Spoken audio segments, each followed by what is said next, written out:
So the first part of that is what happened. What happened was that in 1971, the Bretton Woods Accord basically broke down. Other countries used to house their gold with the US. The US used to babysit their gold.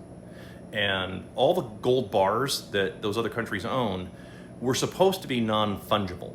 Now, what that means is that if you're France and your bar says France and then it says a serial number on it, then that bar is not supposed to be touched. That belongs to France. Like the actual physical bar, not the amount of gold content. That actual bar is not supposed to be touched by anybody. It's supposed to be in France's vault, locked up.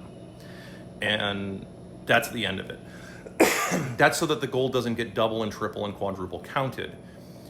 Well, by 1971, other countries started noticing something about the US, that they were doing an awful lot of welfare programs and vote buying, and all vote buying is just a bunch of politicians. In this case, it happened to be a bunch of Democrats promising the moon to people to vote for them. This is in the 60s, late 60s, early 70s, promising them all make ridiculous promises of wealth and opulence, just vote for us. And then at the same time funding a completely nonsensical war in Vietnam that was totally unnecessary. So other countries started doing the math and saying, the math don't math, dude. How are you able to afford all of this? Also at the time, minimum wage was increasing as well. So same thing, it's like, where are you guys getting all this money? So other countries lost faith in the US and said, we want our gold back. Here's the thing, this is my opinion now. The US had already spent all that gold. They'd already loaned all that gold out, or they had leased the gold out. They had basically, somebody else was saying, hey, that's our gold. We have claim to it because we gave you a bunch of printed fiat money, fiat dollars. This is why dollars are not a unit of measurement. They never have been. They were a scam from the beginning. They're a scam today. They're just a bigger scam today. So when that broke down, Nixon had to do some fancy footwork, and it was mostly Kissinger, who, never underestimate these people, by the way. These people may be a lot of things, but these are not stupid people. Do understand that. These are very smart people. And they're very clever as well. And they successfully convinced a bunch of other countries that, hey, the dollar is actually better than gold, and here's why. Number one, we don't have your gold, because we already spent all that.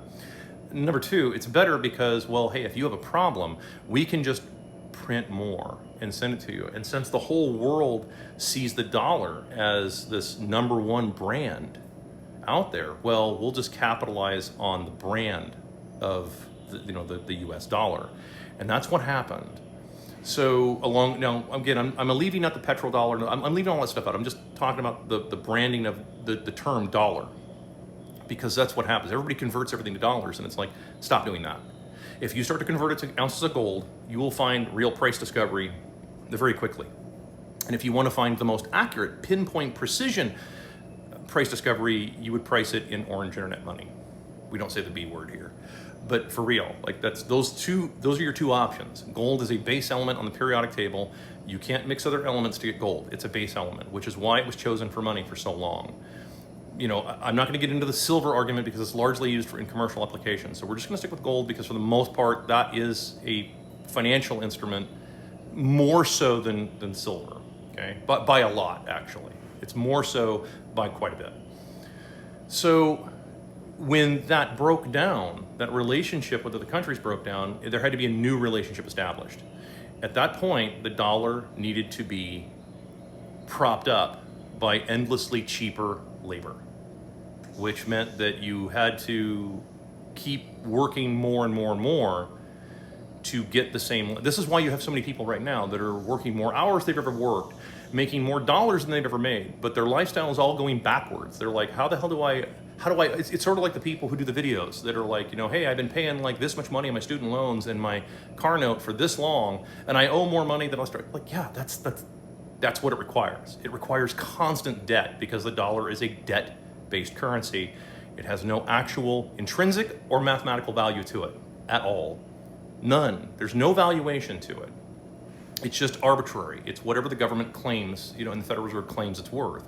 Ben Bernanke himself was asked by Ron Paul in a House Banking Committee meeting where he said, what is a dollar? And Bernanke said, a dollar is what a dollar will buy. It's a very slick answer. It's a very slick answer. It really is. If you understand what he said there, like that's very clever. Meaning that, well, if they control the dollars and they control where the dollars go, then that means they can funnel fake dollars to the back end of big corporations, and big corporations can keep their prices artificially low. But by comparison to small businesses that can't operate on these like 3% margins. In many cases, many of these corporations operate on like negative margins. I mean, you have but to look at a lot of these so-called startup companies, these tech-type startup companies, where the company is just basically hemorrhaging money, and they will never make that money back. Particularly when it comes to the automation type stuff, the so-called fake the so-called automation and robots. There's no. If you actually had to price all of that in real hard money and actual assets, which is of course goes into your time question, which is did the time become? No, time hasn't changed. As a unit of measurement, it stays the exact same. It's people's perception of it has changed. And if you actually start measuring that stuff, whether it's AI and robots, if you start measuring that in hard currency, you find out that basically there's no such thing as AI and there's no such thing as robots. Like, you could try and do it, and you could do it for fun, maybe as an art project or something, but in terms of making it profitable, you have to convert more energy to build the robots, and then you have to maintain all of it, and it just ends up costing more to try and, in terms of hard money, it will cost progressively more to keep that around. I have 19 videos, the very first videos I ever did, where I explained the physics behind all this. The math doesn't work out, and you don't get around the laws of physics. There's two laws on this planet, physics and conscience, and you don't get around either one of them. You can skirt them for a little while, just like with the laws of thermodynamics. First law of thermodynamics is you can't win, but you can make somebody else lose for you. Now that you can do. That's called slavery, for those of you, who don't habla. Comprende? I mean, like that's reality. So when you look at it that way, that's what ended up happening. Now, then to the next part of this, where you're asking, like, is it going to get worse? Well, yeah, of course it's going to get much worse, because as people start to figure this stuff out, they're going to start looking for like what's the way out of this. And a bunch of people already tried to dash into real estate, trying to figure out that ain't going to help you. Real estate's not going to save you. It's just not going to save you, because you can't charge enough money, because at a certain point you go beyond the threshold of incomes. Incomes are not keeping up. This is the problem all the landlords ran into. I told you guys this a year and a half ago. I did a video that if you scroll down TikTok, down at the very bottom of my channel, you'll see a video that has like 3 million views, where I told landlords this like a year and a half ago. Dude, you guys are about to get your ass handed to you. You should probably get out of it before it's too late. Because anybody who was really sophisticated in real estate got out of it 10 years ago.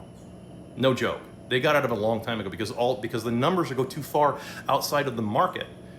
And once you go beyond the median incomes and people can't afford the rents anymore, well, then it really doesn't matter what, you know what I mean? At a certain point, you're not going to be able to find tenants. And that's what's happening, is that, unless you just want to flood your country with a bunch of illegals and H-1Bs, which is why the last couple of videos I pointed this out, like, this is why they'll never do these mass deportations. The people want mass deportations. Americans want mass deportations. Politicians do not want that. They can virtue signal all they want, but they don't want that. So will it get worse? Well, how do you protect yourself? Well, hard assets, but you need to have hard assets, things like gold or orange internet money. Everything else, like the death throes of government, because it is coming to an end.